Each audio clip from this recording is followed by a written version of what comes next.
see them too. One of the coolest things about Dungeons and Dragons, or any RPG really, is the ability to invent anything you want, really. You can create new magic items. You can create new races, fantastic races that you can play. It's something that you've maybe read about or seen in a movie, or just something new that you'd want to be or do. You can invent new classes. The possibilities are truly endless and only limited by your imagination. And that's why it's so much fun. It's a community participation, and together you build something just fantastic.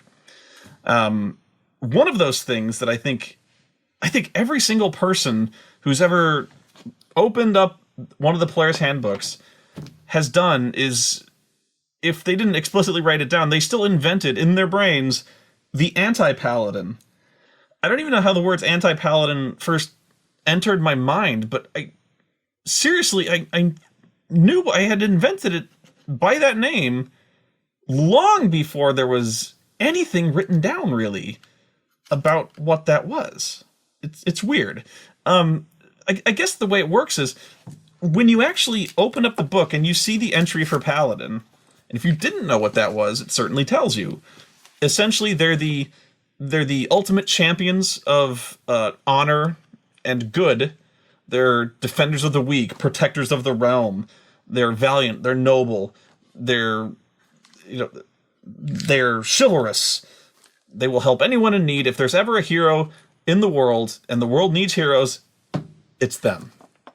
There's nobody better. They are the Knights of the Round Table. There's Charlemagne's protector, and things like that. And I think it's just logical for everyone who ever saw that entry in a book to think, wow, obviously, what if there was an evil version of that? Obviously, for any Obi-Wan Kenobi, there is a Darth Vader, right? There's two sides to every coin. For every light, there is a dark. So I think everyone just immediately, what's the opposite of a paladin? An anti-paladin. For some reason, it works. It sounds cool. But yeah, I think everyone just immediately just made it up and made the same thing up. Just assumed that. I think they actually pictured Darth Vader or the Black Knight from Monty Python. But it just seems logical. So, and nowadays, in anything 3rd edition and up, I could swear that Anti-Paladin is essentially just a prestige class. There's a lot less mystery to it now because, hell, it's probably a starting class. I don't know. I don't care. But this is kind of where it started. And it makes sense. Dungeon Masters as well invented their own versions of Anti-Paladins because they're a great idea. You've got, it's almost not fair that the good guys are the only guys who get paladins. I wish I had an avatar to summon. Well, you can.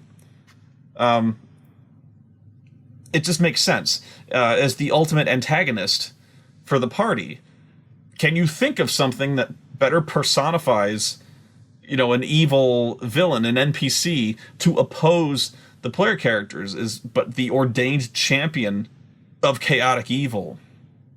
That would be an anti-paladin.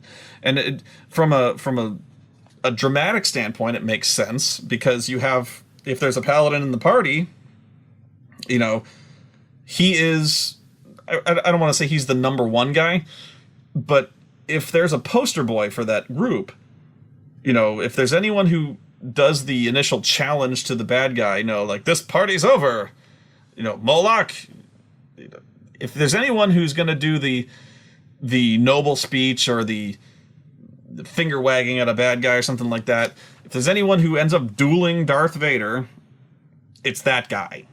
So clearly, there should be, like, an evil version of that. It makes sense. So, yeah, from a dramatic standpoint, you almost have to have one. I think every single person who DM'd and made their own game up invented at least a guy like that. There's always some guy in black armor. And even if he really should be like a cavalier or a fighter or something like just a basic fighter, we still called him an anti-paladin. You know, he's in service to some evil god, and so of course the evil god has granted him dark powers, so he's an anti-paladin. But here's where I was surprised: they're not here in this game. I actually thought there might have been something in Advanced Dungeons and Dragons or older that defined eventually. I mean, it's not in the core handbook, obviously, but I thought there would be something that defined what an anti-paladin is, and there isn't. Even going so far as to check the player's option books, and in case you still don't know what a paladin is, the Paladin's Handbook. If you don't know, this is the answer. It'll tell you. And it'll tell you all the different kinds of paladins you can get. And I think it actually goes into fairly extensive historical detail if you really actually want to know. This is where I would look. But I figured there's a handbook for every single class. A core class, at least.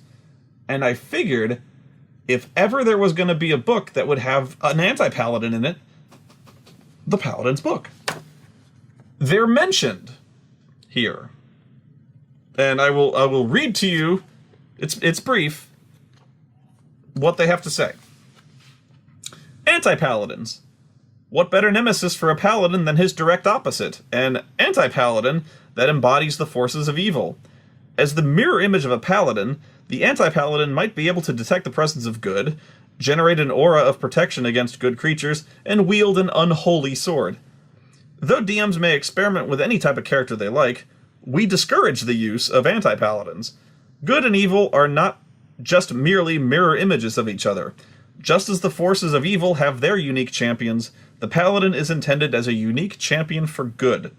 The paladin originates from a tradition of dynamic balance, in which the forces of good are few and elite, and in which the forces of evil are numerous and of lesser quality.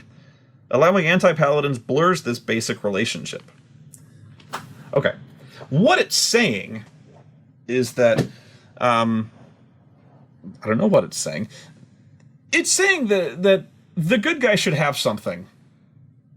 They should have an ace, and they should have something that is just better. You know, they get this one. You know, they get the paladins. There's nothing on the side of evil. There should be nothing on the side of evil that really should compare with a paladin. You know what I mean? There is. You can have bad guys. You can have, you know, dark knights. You can have that sort of thing. But in this case, the power of, you know, righteousness and justice, the higher standards to which the paladin holds himself. You know, chivalry, just, goodness, you know, obedience to law, faith, heart. In the end, there can be only one. You know, following this code elevates the paladin to a special level. Something that you can't just have a mirror image of that. That just being an asshole, you know, being a bad guy devoted utterly to an evil god or goddess shouldn't be that easy. In fact, if you go back to the Star Wars analogy, is the dark side stronger? Quicker, easier, more seductive, but it's not stronger. You know, it's the self-control, willpower, the ability to, you know, believe in something greater and to work for something greater. That's what makes the paladin so much more special. And they kind of say it cheapens that to just have somebody step out of the shadows with glowing eyes and a black helmet, and is immediately a match for them. They're saying that evil should just inherently be... they should be more numerous, but there should be, like... there should be a lot of darkness, but with some very, very bright points of light. And those are paladins. And the rest of the heroes. So, I get it, but I still want an anti-paladin. I still really want one. Because, it's not like I'm going to throw hundreds of them. I just want one. You know? I don't want but I want this guy to be really, really fucking evil. Okay, so let me have an anti-paladin, all right? Come on. Come on. I know what you're saying, and I agree with you, but come on. You could have done something. You got frigging lazy on me. That's what you did, D&D. You had a whole book. This frigging book, and there's not one? Come on.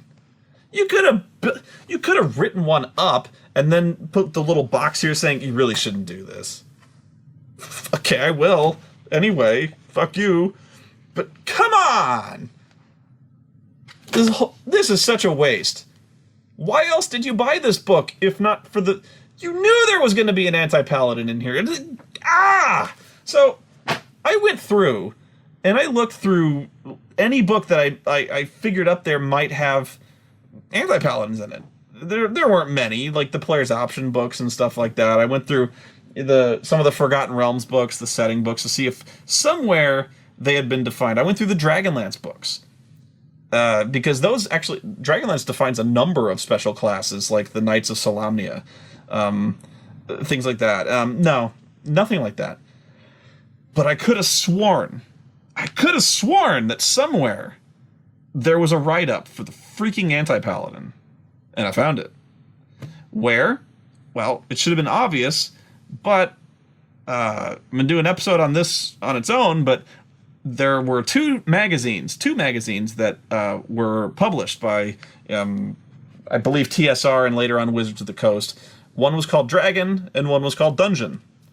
Dungeon was essentially a monthly that published 3 or 4 adventure modules for all the games that they were publishing at the time, usually Dungeons and Dragons, but they were, I think, mostly reader submissions for modules that they'd sent in and editorial liked them, and maybe some that were published in-house.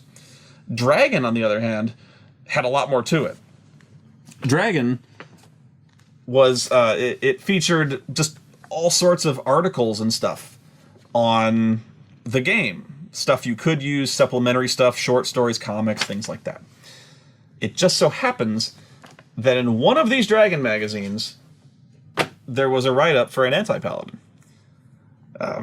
This after they completely discouraged not to do it. Eventually somebody sent in an anti-paladin and they decided to publish it. The reason, and I don't, honestly, I don't know where, I thought I had seen this somewhere. Looking at this, there's no way I could have, because this magazine was published, I believe, the year I was born. So unless I went through at one point and went through all the back issues, well, I did. I went through the back issues, but I so don't remember this being in a Dragon magazine. There's, this is legal, by the way. I have the archive CD for all the Dragon magazines. They put all of them on a CD, or at least the ones before a certain year. So this is my personal copy. It's legal. If you can find it, actually, I think that Dragon magazine disc is like impossible to find. So good luck.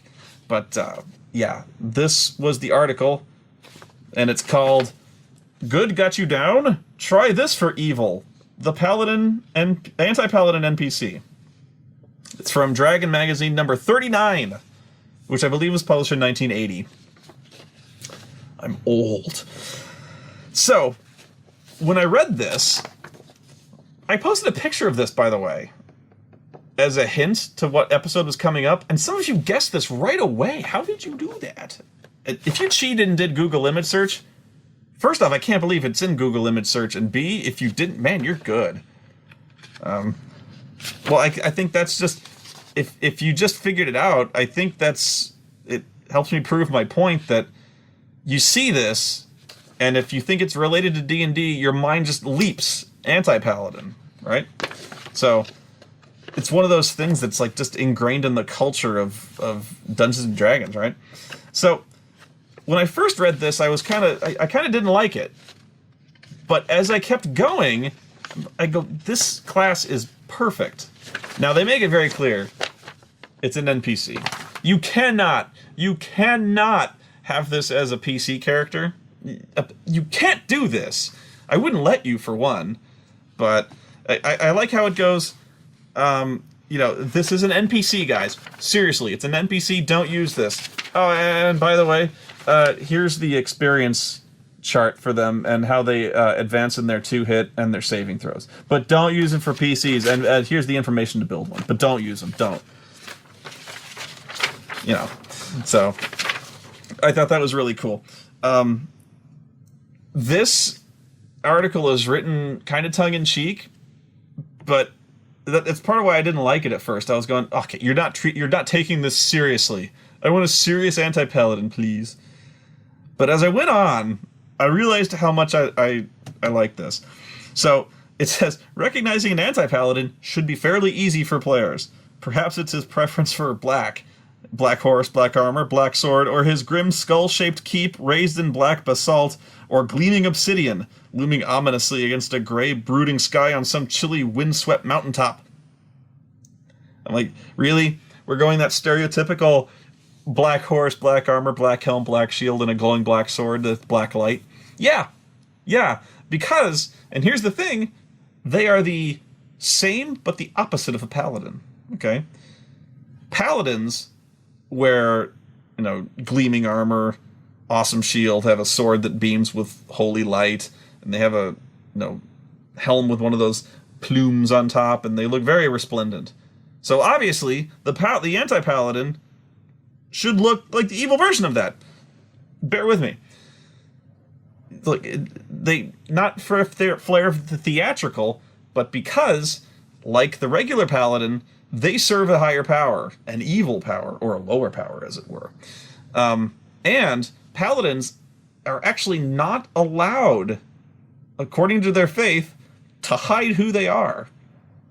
They believe in courage, and they believe in piety, and they are never afraid to show their faith, how proud they are of it. So they will not take their holy symbol off. They will not, you know, cover their shield if the holy symbol is on there, and it probably is. If asked about who they serve or what god they revere, they will tell you. They don't lie about these things. They don't and will not hide. And neither will this dude. He's very proud of who he is. And, yep, he'll wear black. All black. Black as night. How much more black could he be? The answer is none. None more black. So, the skull-shaped keep is a bit over the top. But depends on how much you enjoy your work, you know? So, it goes on, and there was still more things I kind of knee-jerked against. I was like, I don't like this. But then I kept thinking about it, and I liked it more. First off, it removes the charisma requirement that paladins normally have. Paladins need a 17 in charisma because they have to be radiant and good-looking. They have to have epic hair. You can't have an ugly paladin. It doesn't work. But these guys, it works either way. They either have to have a really, really high charisma or a really, really low one.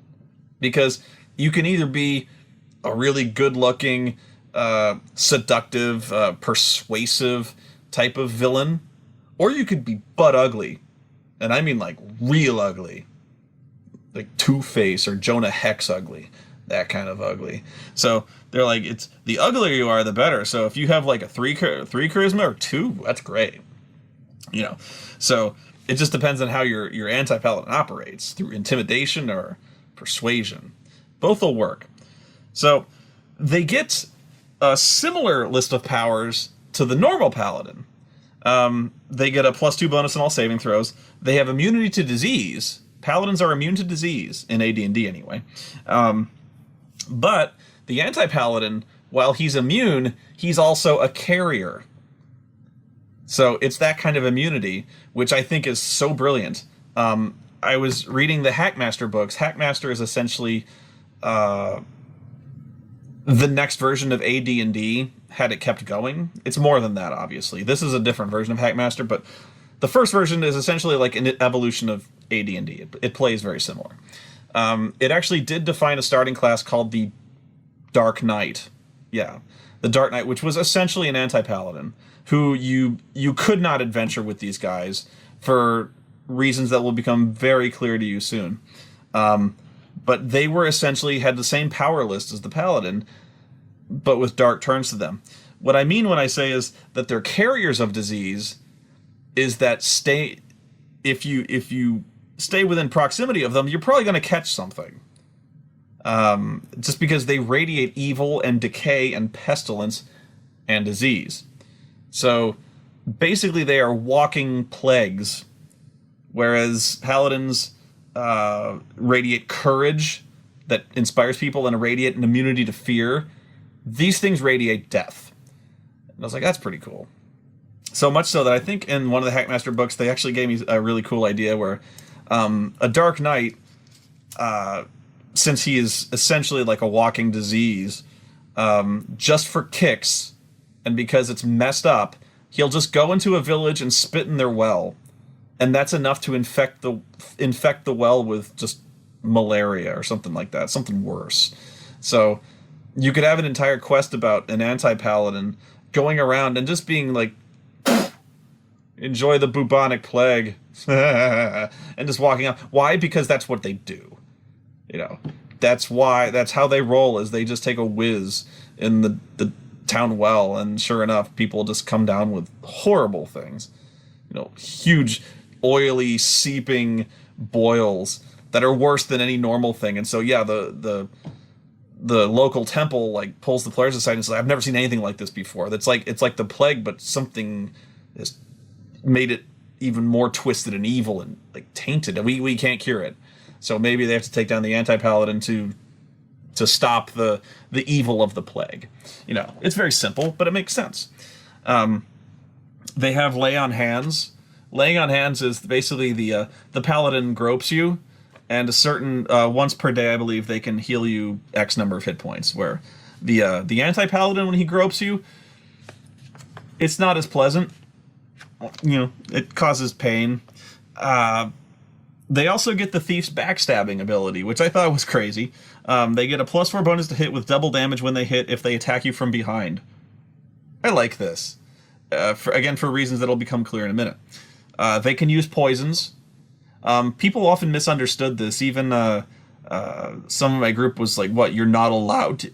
You're not allowed to use poisons?" I go, "No, you are." But when I say they can use poison, it's because in D&D at least, the use of poisons is a very tricky thing. It's dangerous.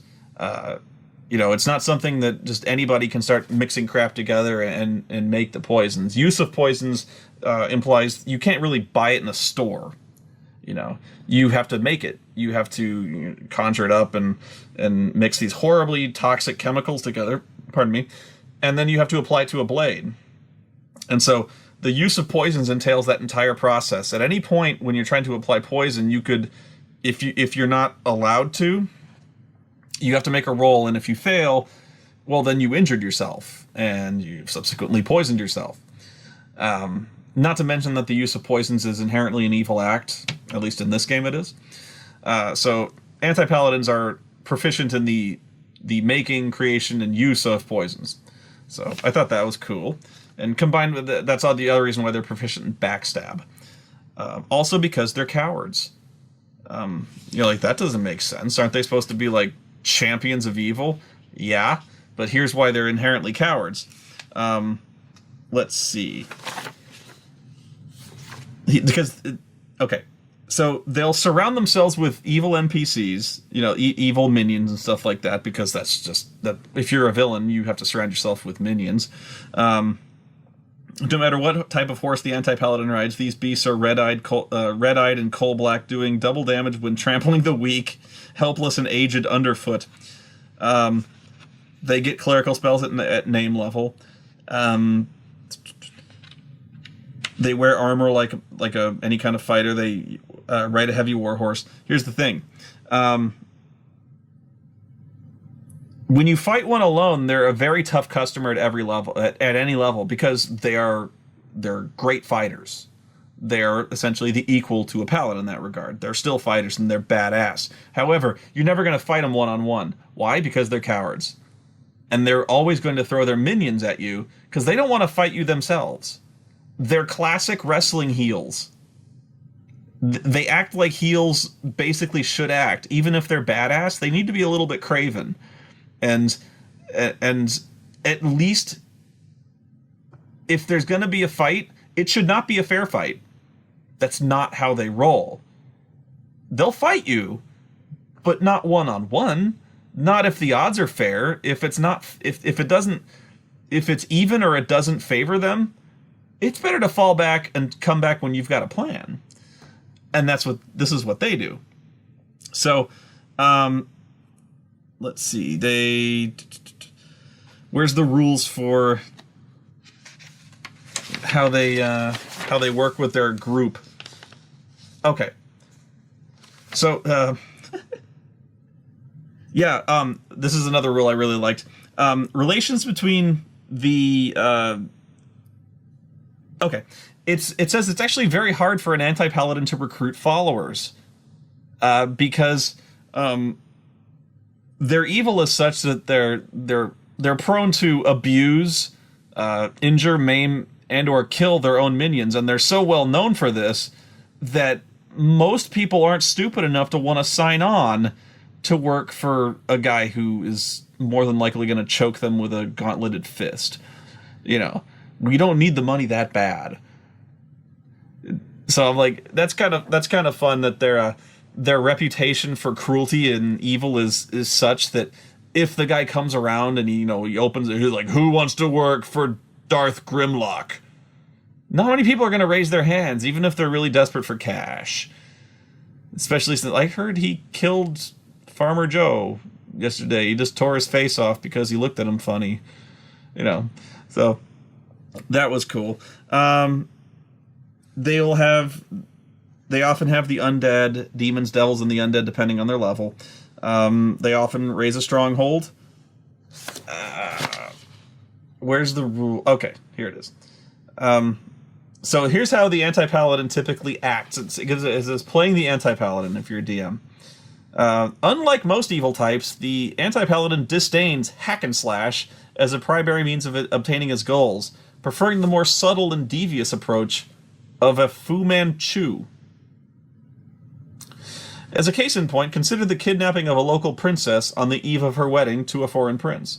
Naturally, the Anti-Paladin will demand a large, but not excessive ransom from her father for her safe return. However, when the emissaries arrive with the gold, they are ambushed by the Anti-Paladin's retainers, in disguise, and slaughtered to a man, except one. That one would be spared in order to carry the grim news back to the girl's father. At that point, the Anti-Paladin sends his regards over the loss of the ransom money and the destruction of the caravan, which was undoubtedly bandits or marauding orcs, while renewing his original demand. So he shows up, he's like, oh god, I heard about your gold convoy getting attacked. I'm sorry about that. But I still need to get paid. So, it says, once the second ransom is paid, he would soon tire of the girl and sell her into slavery afterwards. Alright, I'm like, okay, once the second ransom is paid, who's gonna be dumb enough to buy that, like, oh, bandits attacked you. Damn. I'm sorry about that. So, I'm still waiting for my cash. Like, you don't really think that you don't really buy this story that, it's random bandits attacked the gold caravan, do you?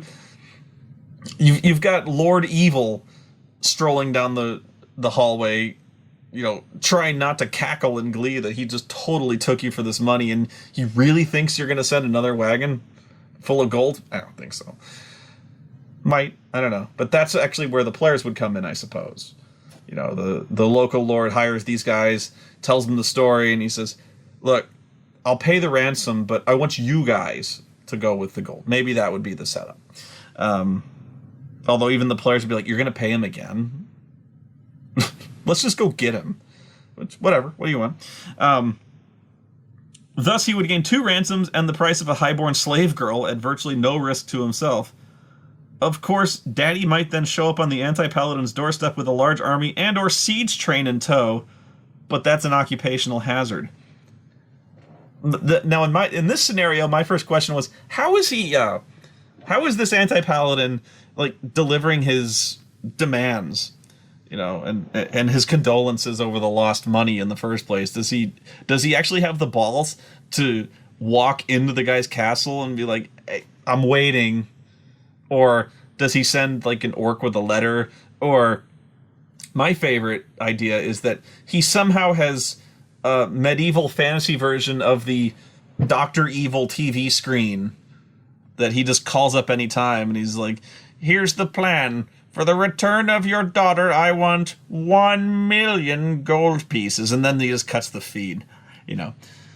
So I don't know. He has like a cauldron or a scrying orb that make a picture appear, like on Star Trek with the viewing, whatever. So here's where I really started to like this. I didn't like it first, but I really started to like it. The one really fatal flaw in the Anti-Paladin is his lack of courage. Despite his fearsome strength and formidable appearance, he's in reality a sniveling coward at heart. So long as he's surrounded by retainers while ambushing an inferior and outnumbered opponent, the Anti-Paladin's morale cannot be seriously questioned. However, when faced by his nemesis, the Paladin, or a lawful good cleric, or any character of good alignment, there's an excellent chance the Anti-Paladin's true nature will reveal itself. Provided these opponents equal or surpass him in experience, he must check his morale immediately upon facing any one of these types in single combat. He never need check initial morale against an inferior opponent, or one not included in the categories above. So, if there's a guy who's obviously, like, a good guy, he doesn't want nothing to do with him. Now, reason for that. What I didn't like was, like, what, they're cowards? Yeah, they're cowards. Because the Paladin is immune to fear. You can't scare them. They have a magic or inherent inability to be scared. So if you have the opposite of these guys, they're cowards. They're badass so long as they've got the edge, you know. But if there's any kind of semblance of a fair fight, or there's any real chance they might get hurt by the hero of the story, oh no, fuck this. You guys, go get them. And so they'll kind of wait to see how it plays out, and then they'll sneak in there. So I like that deviousness. The base chance that the Anti-Paladin will react and basically flee in a cowardly manner is 50% when facing a Paladin, 25% against all others. This decreases by 5% for each retainer within 60 feet. So yeah, it basically gives them a list of behaviors that they will act by in combat because of their very unique heal nature. You know, depending on how much of an advantage they have, how close into the fight they'll be. So basically, to fight these guys, you've got to corner them.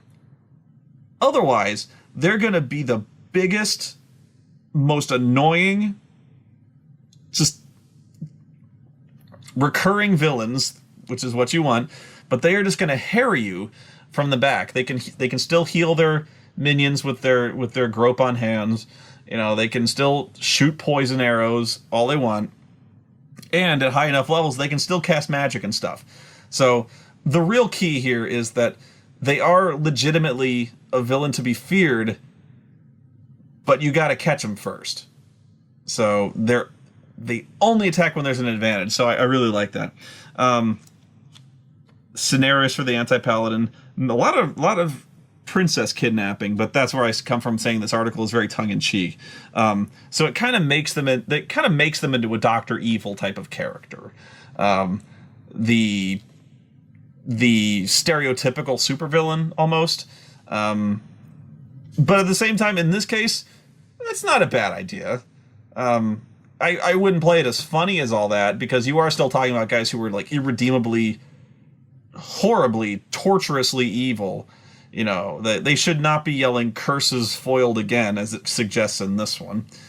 But if you're dealing with, if you want to deal with a villain for the campaign who is pretty much the opposite of Sturm Brightblade or whatever, that sounds like the guy. Where Sturm Brightblade would march nobly into the center of the room and bare his sword and be like, "Face me, coward!" The Anti-Paladin would kind of sneak up, look over through his window, and he's like, "Oh, pathetic!